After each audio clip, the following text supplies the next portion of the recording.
Et yo l'équipe. Après la réception, il serait peut-être temps de les nourrir, je pense. Et on va voir ça ensemble, on va voir si elles sont si bonnes chasseuses qu'on le prétend. Et je pense que vous devriez être plutôt satisfait.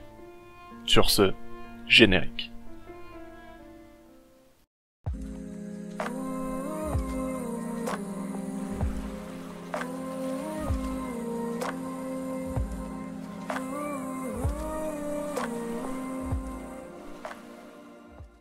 Pour rappel, j'avais reçu l'espèce il y a peu de temps de chez Hans HQ, m'avait proposé tout simplement de recevoir une espèce au choix, parmi 5. J'ai choisi donc les Arpegnathos venator, cette espèce que vous avez sous les yeux, qui est magnifique. Et on le connaît pour le comportement un peu particulier et leur chasse incroyable, parce que oui, si vous ne le saviez pas encore, elles ont une vue complètement dingue. Pour une espèce d'insecte et une espèce de fourmi, c'est une particularité qui en fait vraiment une prédatrice incroyable. Alors, je pense que beaucoup se sont déjà informés sur elle.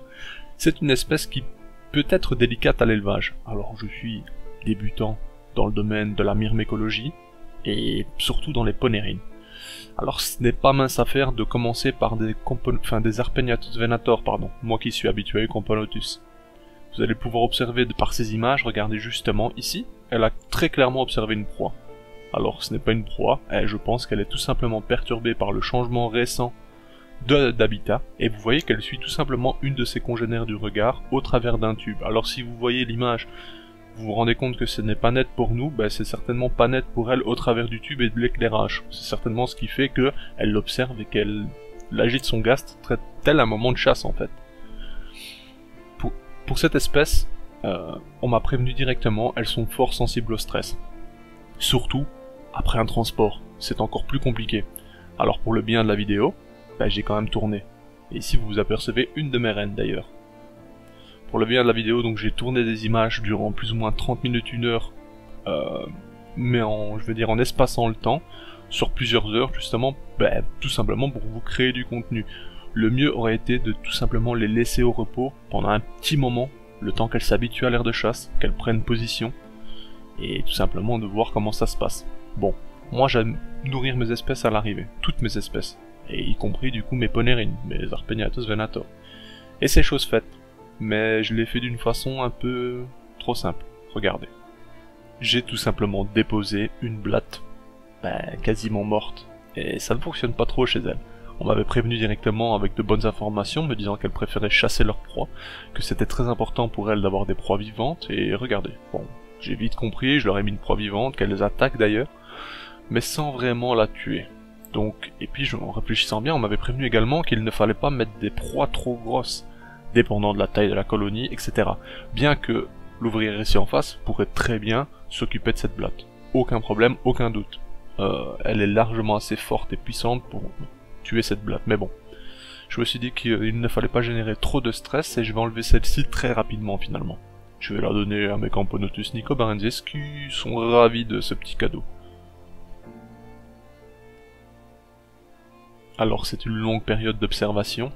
Vous remarquerez que leur vue est incroyable. Elles se permettent donc de longs moments d'observation. Elles les suivent, elles attendent le bon moment. C'est une espèce hyper intelligente. Bien que là, elles ne l'ont pas remarqué juste au-dessus.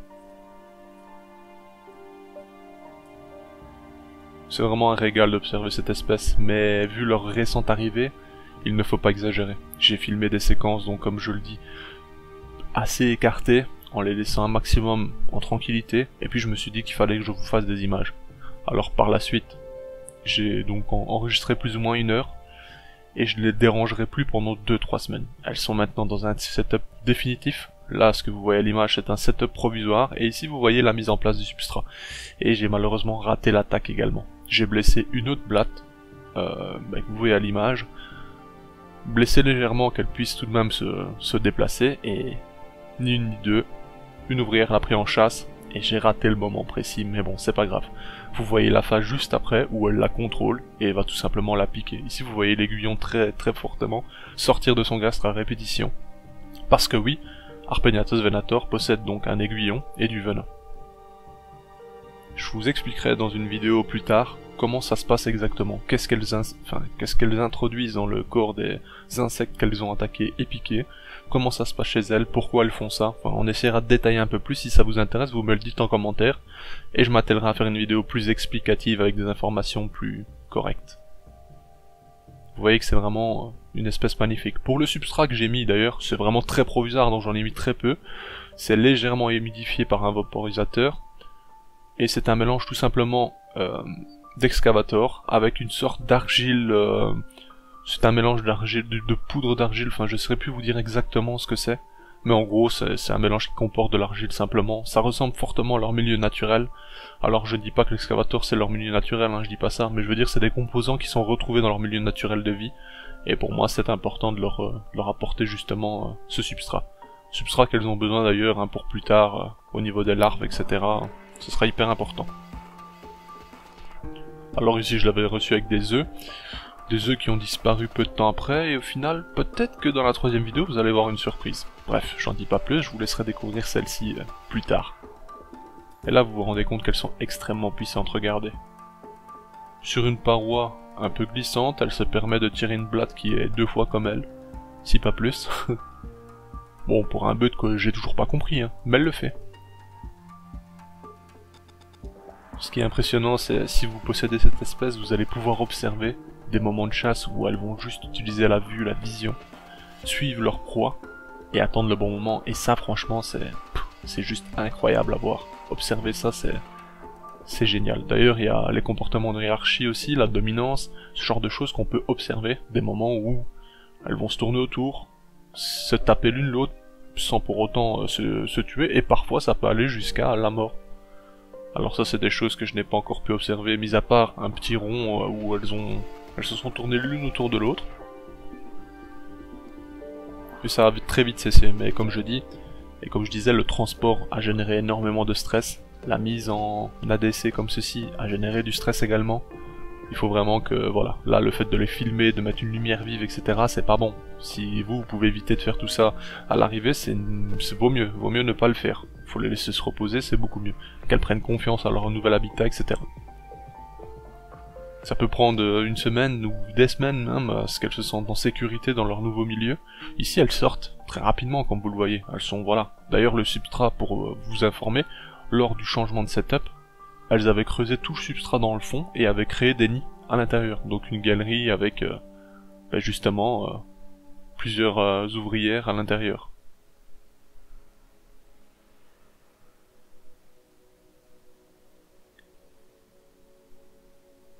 Et vous voyez qu'elle contrôle totalement sa proie, hein. Ses mandibules sont tellement puissantes que c'est incroyable.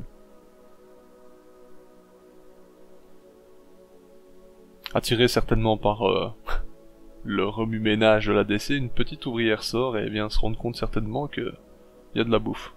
Et là d'ailleurs vous voyez, on a vraiment l'impression qu'elle nous regarde. Hein.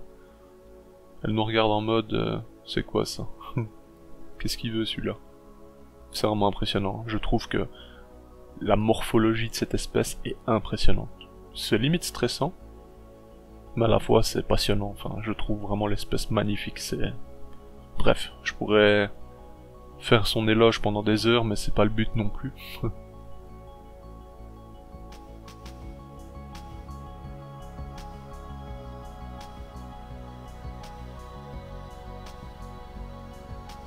Leur vue est juste incroyable, la taille des yeux est incroyable également. C'est certainement une espèce des plus impressionnantes que l'on connaît actuellement. Dans mon cas, bien entendu.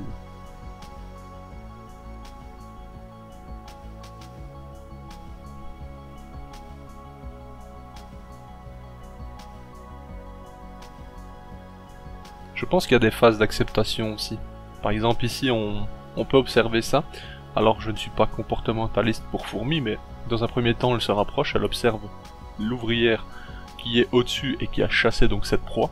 Et on dirait elle essaie de se faire accepter pour pouvoir elle aussi consommer la proie. Vous voyez ce que je veux dire? Alors ça n'a peut-être rien à voir du tout, mais c'est mon interprétation. Et j'ai vraiment l'impression que c'est ça, elle essaie de se faire accepter, voilà, est-ce que je peux venir taper dans l'insecte aussi ou... Enfin j'ai vraiment l'impression que ça se passe comme ça, bien entendu, c'est peut-être pas le cas, je ne sais pas, hein. Mais bon. D'ailleurs par la suite, pour information, vous le verrez peut-être dans la prochaine vidéo, cette blatte a été consommée à moitié, donc juste la partie haute du corps. Et je leur ai donné une plus petite blatte par la suite, quelques jours plus tard, et c'est la même chose, elle ne mange pas la partie plus grasse, elle est donc inférieure de la blatte. Sachant qu'on m'a prévenu également qu'il ne fallait pas surnourrir, que lorsqu'il n'y a pas de couvain, pas de larves, etc., il fallait pas justement donner trop souvent de nourriture, hein. Bon, forcément, il n'y a pas de dépenses ni rien, donc voilà, c'est pas la bonne idée de les surgaver, on va dire. De plus, elles vont pas s'y intéresser, ou très peu du moins. Peut-être pour leurs besoins de chasse, je ne sais pas. Mais j'ai reçu de très très bons conseils, et si vous voulez vous aussi, si vous êtes tout simplement dans le doute ou les questions et autres, faut pas hésiter à poser des questions, je vous répondrai, il n'y a pas de questions bêtes, et bon, je ne suis pas un professionnel, mais j'essaierai de vous transmettre les informations que l'on m'a données, tout simplement. Si ça peut profiter au plus grand nombre, c'est pas plus mal. Alors est-ce que je vous recommanderais de foncer sur des ponérines de ce style?